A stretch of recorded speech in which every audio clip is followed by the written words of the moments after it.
Votre invité à présent dans la grande interview en direct sur Boursorama, c'est Estelle Brachlianoff. Bonjour. Bonjour. Merci d'être avec nous sur Boursorama, directrice générale de Veolia, géant mondial des services à l'environnement. Vous avez publié, c'était la semaine dernière, vos comptes pour 2023. Des résultats historiques, c'est factuel, au-delà même des objectifs que vous étiez fixés et que vous aviez révisés à la hausse l'an dernier.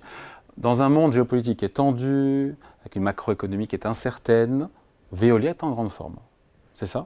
Veolia est en grande forme, effectivement, plus 9% de chiffre d'affaires à 45 milliards d'euros de chiffre d'affaires, plus 7,8% d'EBITDA, et si je descends, donc plus 15% de résultat net. Ça veut dire qu'on a doublé le résultat net en 5 ans, et que ça fait 7 ans que, trimestre après trimestre, si j'exclus les 2 trimestres du Covid, on a publié des résultats très bons et en progression de trimestre après trimestre. Ce n'est pas tout à fait par hasard. Avec un environnement qui est compliqué. Avec un environnement qui était très compliqué. Voilà, vous avez raison. Pour vous donner une idée, sur la macroéconomie, elle ne nous a pas aidés sur l'année 2023. Et malgré tout, on a posté ces super résultats. L'environnement inflationniste, enfin, il y a eu pas mal de choses. Vous avez raison, l'inflation vous a aidé. Vous avez réussi à le faire L'inflation passer. est neutre pour Veolia puisqu'on a globalement une indexation de nos contrats. Ouais. Et puis sur la partie qui n'est pas indexée, on passe des augmentations de prix. Et comme nous sommes bons dans ce que nous faisons et que nos clients sont contents de nos services, ça nous permet de passer des augmentations de prix conformes à l'inflation. La macroéconomie... Au moins conformes à l'inflation ou voire un peu plus? Il nous arrive de faire un petit peu plus. Il y a des effets retard. J'allais dire ça se fait au fil de l'eau. Globalement, c'est neutre pour nous l'inflation. Mais donc des résultats records. Grâce à 2 choses. Le premier, c'est notre positionnement au niveau géographique et au niveau métier. Et la deuxième chose, c'est nos efforts d'efficacité, de plan d'économie qui continuent et de livraison des synergies. Je dis un positionnement assez unique, puisque nous sommes sur l'eau, les déchets, l'énergie, qui sont des métiers porteurs avec une forte demande pour décarboner, pour dépolluer, pour régénérer, par exemple, la ressource en eau. Et on comprend avec l'été qu'on a passé en 2022 ou 2023 en France que c'est des services qui nous sont de plus en plus demandés. Donc on a un carnet de commandes qui s'est encore plus rempli en 2023, ce qui nous permet d'être très confiants, y compris sur les années à venir. Sur les water technologies, qui est un de nos gros boosters de croissance aujourd'hui et encore plus demain, plus 13%. Sur l'année seule 2023. Donc on a un carnet de commandes qui est à 5,3 milliards d'euros. Pour les activités eau et déchets, on verra que Veolia, notamment dans le cadre du plan stratégique, ce n'est pas seulement ça. L'intégration de Suez, Estelle Brachlianoff, que vous avez absorbée en 2022, c'est ça booste dans quelle mesure vos résultats? Et est-ce que cette absorption s'est finalement déroulée mieux et plus vite que prévu? Alors cette absorption, j'aime pas l'appeler absorption. Pour moi, c'est plutôt un rapprochement parce qu'on a des équipes. Qu'on a mis ensemble en fait. Et je pense que les mots ont leur importance. Et je commencerai par parler des équipes. Et effectivement, c'est grâce à elles qu'on obtient tous les bons résultats, voire même excellents résultats dont on vient de parler. Un des chiffres dont je suis le plus fière, c'est qu'on a 89% de nos salariés, de nos 213 000 personnes, ex-Suez et Veolia historiques, qui nous disent qu'ils sont engagés dans le projet de l'entreprise, qui recommanderaient même à leurs proches de venir travailler chez Veolia. Donc, et je crois qu'il y a adhésion au projet et c'est grâce à eux qu'on livre tous ces résultats aujourd'hui et demain. Au niveau financier, le rapprochement avec Suez, c'est des synergies qui sont déjà très en avance sur notre cible, avec plus de 315 millions livrés en un peu moins de 2 ans et un objectif in fine de 500 millions. Et on est très en avance sur notre objectif. Et ça, ce ne sont que les synergies de coûts, mais j'allais dire aussi important, il y a les synergies de revenus qu'on ne trace pas spécifiquement, parce que maintenant, Veolia, c'est un ensemble unique. Mais quand on parle de réutilisation des eaux usées, par exemple, c'est la réhute, même si je préfère parler de réutilisation ou de recyclage des eaux usées après traitement, pour les utiliser pour nettoyer les rues des villes ou arroser des espaces verts. Il faut que souvent pour nettoyer les rues des villes, c'est avec de l'eau. C'est encore dans 80% des cas en France avec de l'eau potable. Il y a évidemment une capacité à faire différemment. On est très en retard. C'est ce qu'on fait en Espagne, puisque en France, on est à moins de 1% des eaux usées réutilisées. En Espagne, 15%. Pourquoi je vous cite l'Espagne? C'est parce que c'est notamment l'eau en Espagne, c'est quelque chose que nous avons acquis dans le cadre du rapprochement. Et donc, ça nous a permis d'aller encore plus vite en France pour développer ça. On a 50 projets de réutilisation des eaux usées qui sont déjà cristallisés. En France aujourd'hui, on en avait 3 il y a moins d'un an. Il y a de la marge de progression. 2024, très belle année, c'est comme ça que vous l'attendez, que vous l'avez qualifié. Malgré encore une fois le cycle, Veolia est acyclique aujourd'hui? Veolia est à 85% immune de la macroéconomie.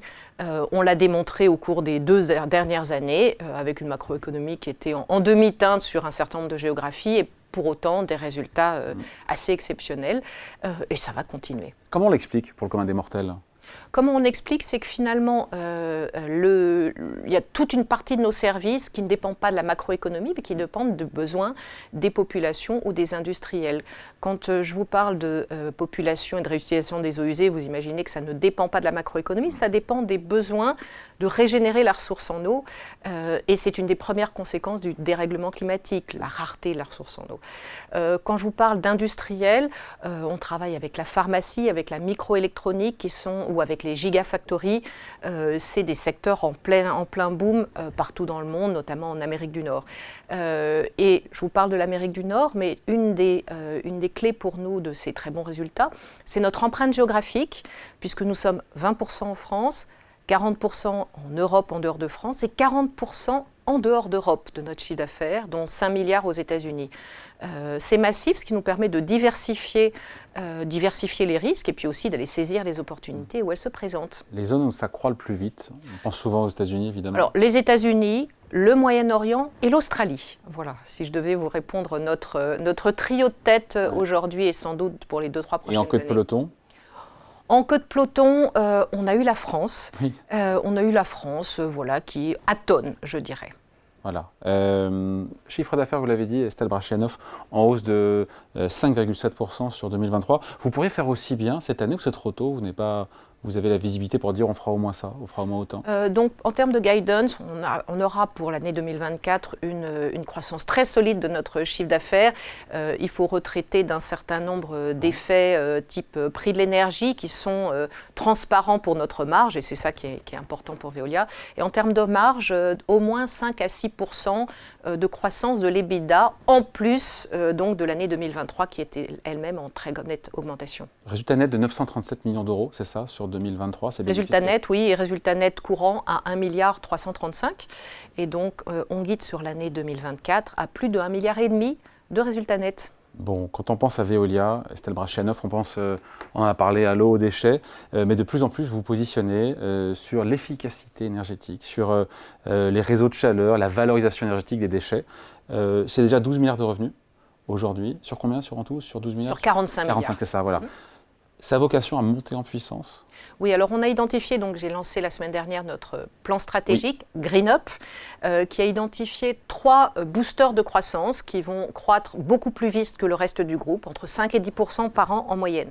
Ces 3 boosters de croissance, c'est l'énergie locale, notamment les bioénergies que vous venez de citer, c'est le traitement du déchet dangereux, c'est-à-dire des polluants que l'on évite, c'est autant d'impact positif sur la santé humaine, et également les water technologies dont je viens de vous parler il y a un instant.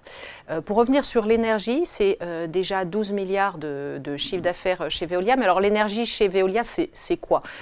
C'est de l'énergie locale fabriquée à partir de ce que les autres ne veulent pas. Les déchets par cyclables, des eaux usées, de la chaleur qui part aux petits oiseaux, j'ai envie de dire, et qu'on peut récupérer pour être utilisé pour un industriel juste à côté. C'est tout ça l'énergie chez Veolia. Et donc, ça a vocation à monter en puissance en matière, ça monte en puissance énormément. Alors, on a annoncé d'ailleurs un projet en France assez important il y a quelques semaines.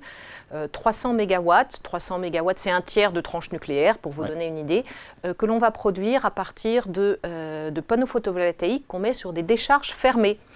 Donc qu'on doit surveiller, mais donc c'est autant de foncier dont on va tirer le plein potentiel. Oui, une grosse croissance sur cette énergie locale. Et pourquoi l'énergie locale renouvelable, c'est si important?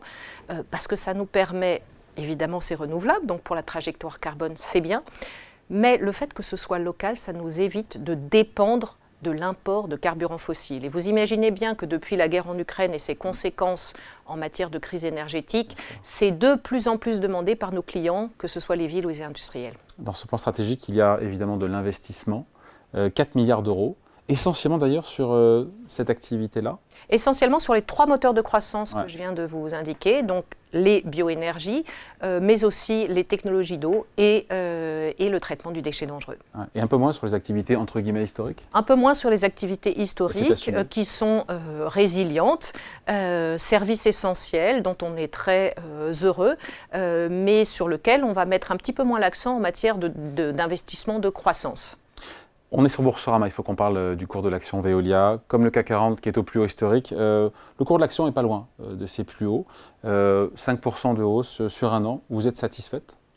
Alors, c'est toujours le verre à moitié vide ou à moitié plein. Je crois qu'on a déjà fait une belle progression sur l'année qui vient de s'écouler et c'est tant mieux. Mais on ne va pas s'arrêter là parce que Veolia vaut beaucoup plus que ce que nous valons en bourse aujourd'hui. Si je vous prends tous les projets, toute la demande dont on vient de parler au cours des 5 minutes qui viennent de s'écouler. Ouais. Et même un petit peu plus que 5 minutes. Il nous reste d'ailleurs encore un petit peu de temps. Sur la valorisation, Estelle Brachlianoff, c'est intéressant aussi de voir 13,8 fois les bénéfices estimés. Comparé à vos pairs, je ne connais pas les ratios, ça se positionne comment ? Alors, nos pairs sont difficiles à définir parce qu'en fait, on n'a pas d'équivalent tout à fait comme Veolia aujourd'hui. Nous avons des compétiteurs, entendons-nous, hein, dans tous nos métiers et dans tous les pays, mais quelqu'un qui ressemble à Veolia, c'est-à-dire qui ait cette empreinte géographique sur tous les continents, et à la fois dans l'eau, dans les déchets, de l'énergie, vous n'en avons pas. Donc on a avec Veolia un champion mondial, racines françaises, et j'espère qu'on en est fier, autant que j'en suis fière de ce que l'on livre en termes de solutions. Parce que finalement, c'est pour ça que c'est important d'avoir un champion comme Veolia, c'est d'être capable d'apporter des solutions. Tous les habitants de la planète nous disent, on comprend bien qu'il y a une problématique sur le carbone, sur l'eau, mais on ne sait pas trop ce qu'on peut faire. En l'occurrence, Veolia, c'est un apporteur de solutions pour les villes et les industriels. Et donc, ce que j'appelle de mes voeux, c'est un choc de solutions aujourd'hui. Ouais. Champion français qui est concurrencé aussi par des géants, peut-être américains, chinois. Vous êtes armé dans cette compétition mondiale ? Alors, on est non seulement armé, mais on gagne des parts de marché, y compris dans les pays que vous venez de citer. Et donc, c'est tant mieux. Nous sommes un champion français, en France, mais aussi dans le top 3 aux États-Unis, en Chine, on est numéro 1 en Australie, on est numéro 2 au Moyen-Orient. Non, la compétition, je l'appelle de mes voeux parce que ça nous permet d'être encore meilleurs et on est très bon. Elle est farouche, la compétition, Elle est farouche. au quotidien. Le rendement, pour l'instant, 5% de rendement sur l'action. Quelle visibilité on peut donner aux actionnaires qui nous regardent ? Alors, c'est simple, on a guidé jusqu'à 2027 autour de 10% de croissance du résultat net et un dividende en ligne avec ce chiffre. Donc, vous pouvez faire vos calculs. C'est quelque chose sur lequel je me suis engagée. À titre personnel, aujourd'hui, les premiers actionnaires de Veolia, ce sont les salariés. C'est ça, hein, 7,5% capital, et vous visez 10%. Oui, 7,5% du capital. Et pourquoi c'est si important ? Parce que pour moi, ça veut dire précisément, et je vous le disais tout à l'heure, qu'ils croient aux projets qui sont embarqués à différents titres en tant que salariés, mais y compris en tant qu'actionnaire de notre entreprise. Donc c'est un motif de fierté.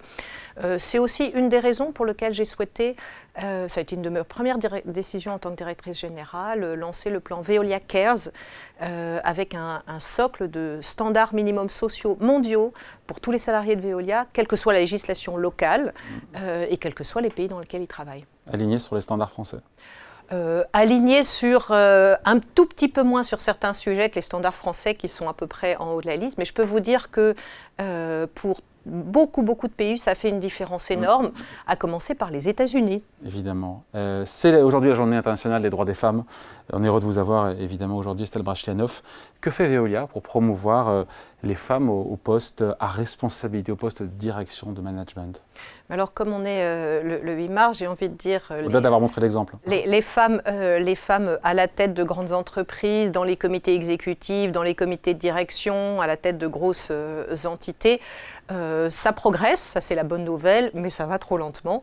C'est pourquoi on a mis pas mal de choses en place chez Veolia et on voit bien les chiffres qui progressent. Et évidemment, c'est un engagement Quel engagement vous avez pris, on a pris un engagement d'être à 30% dans les prochaines années de femmes au niveau du comité de direction, parce que ça commence par le plafond de verre de faire une promotion des femmes. Et j'ai envie de dire pourquoi c'est si important, parce que je suis absolument convaincue que la diversité sous tous ses sens, c'est ce qui crée de l'innovation dans l'entreprise. Je disais sous tous ses sens, c'est homme-femme, mais c'est aussi français, non-français dans une entreprise comme Veolia.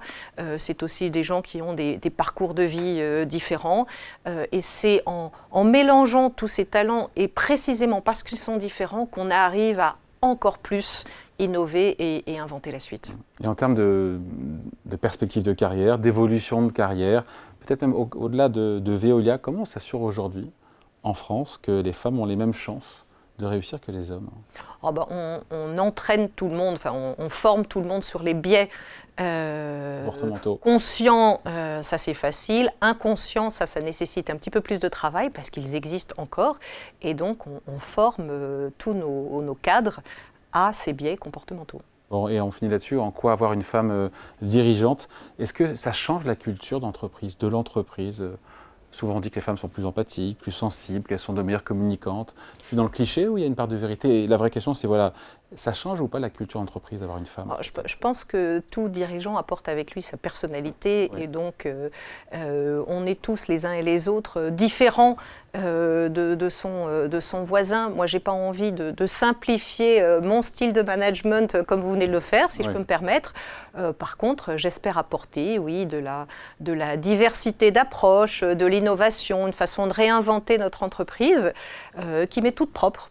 Bon, voilà, merci de passer nous voir. Merci pour cet entretien. Estelle Brachlianoff, directrice générale de Veolia, invitée de la grande interview en direct sur Boursorama. Merci à vous.